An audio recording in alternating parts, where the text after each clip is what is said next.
যদি কষ্টকর না হয়। সফরের বিষয়গুলি ওই রকমই। সফরে রোজা রাখা ভালো না না রাখা ভালো?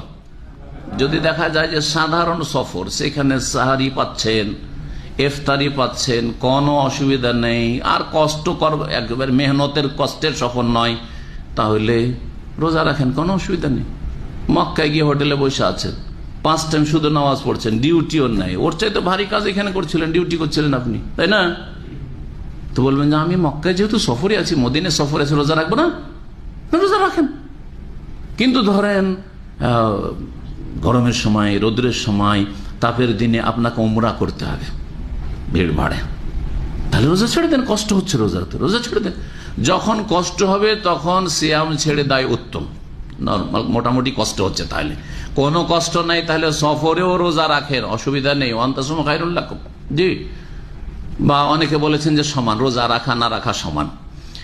আর বেশি কষ্ট হচ্ছে, রোজা রাখতে গিয়ে চরম কষ্ট হচ্ছে, ভিতর শুকিয়ে আসছে সফরে বা অসুস্থ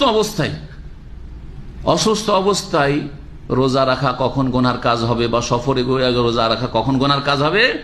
যখন শরীরের বড় ধরনের ক্ষতির আশঙ্কা আছে, অথবা রোজা রাখলে আমার চিকিৎসায় বিলম্ব হয়ে যাবে, হ্যাঁ, অথবা রোগ বেড়ে যাবে, অথবা প্রাণ নাশ হয়ে যাবে ইত্যাদি আশঙ্কা আছে, তখন রোজা রাখা গুনার কাজ। সফরে বা অসুস্থ অবস্থায় রোজা রাখা গুনার কাজ। এই জন্য প্রিয় নবী সাল্লাল্লাহু আলাইহি সাল্লামের এই মর্মে হাদিস রয়েছে, যারা বেশি কষ্ট করে সফরে রোজা রাখে, উলাইকাহুমুল উসাত উলাইকাহুমুল উসাত উলাইকাহুমুল উসাত, এরা হচ্ছে নাফরমান নাফরমান নাফরমান। আমি রোজা ছেড়ে দিলাম, ওরা রোজা ছাড়বে না, কোন কথা হইল?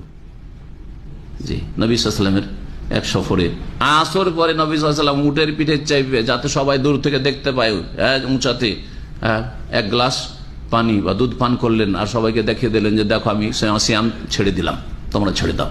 কারণ একজন লোক বেহুশ হয়ে গেছে, তাও রোজা ছাড়ছে না। কেন ছাড়ছে না? বলছে যেহেতু রাসূলুল্লাহ সাল্লাল্লাহু আলাইহি ওয়াসাল্লাম ছাড়েননি, আমি কেন ছাড়বো? আরে রাসূলুল্লাহ সাল্লাল্লাহু আলাইহি ওয়াসাল্লাম তুমি বরদাস্ত করতে পারবে না? ইমানি ক্ষমতা আছে না শারীরিক ক্ষমতা আছে তোমাদের? কারণ সুতরাং নবী সাল্লাল্লাহু আলাইহি ওয়াসাল্লাম যখন বলছেন যে তোমরা ছেড়ে দাও, তোমাদের জন্য ছেড়ে দেওয়াটাই উচিত ছিল। জি, এইরকম হাদিস লাইসা মিনাল বিররি আসিয়াম ফিস সাফার। সফরে যদি কেউ সিয়াম পালন করে বেশি কষ্ট করে, তাহলে এটা কোনো নেকির কাজ নয়, কোনো নেকির কাজ নয়। তবে নরমাল অবস্থায় মেলাগুলি হাদিস রয়েছে, সাহাবারা বলছেন যে আমরা সফরে থাকতাম, ফামিন্নাস সাইম ওয়া মিন্নাল মুফতির, আমাদের মধ্যে কেউ কেউ রোজাদার ছিল, সাইম ছিল, আর কেউ কেউ রোজা রাখতো না। ফালা ইয়াইবু সাইম আলাল মুফতির ওয়ালাল মুফতির আলাস সাইম, রোজাদার তিরস্কার করতো না যে তুমি কেন রোজা রাখোনি, খাচ্ছ।